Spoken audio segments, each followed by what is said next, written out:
Time to do a quick review. This is a rainforest pepper. Happens to be one of my all-time favorite peppers. One of them, low heat on this, Capsicum picatum.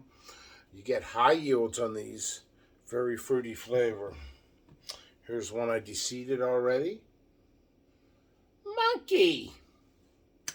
So, in the spirit of rainforest.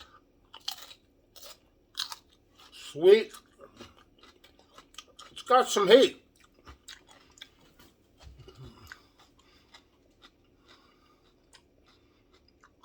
Very crunchy.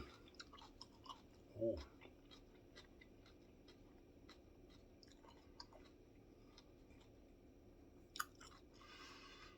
I'm just enjoying the moment. I just got out of the shower. Here's a little. It's got a little bit of a burn to it. Less than a jalapeno. Nice fruity flavor. And when you cut them open, once again,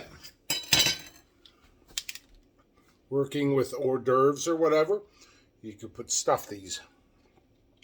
Cream cheese, bacon, maybe put some cheese and crab meat. I'm always saying the cheese and crab meat. Very tasty. Very tasty. Rainforest.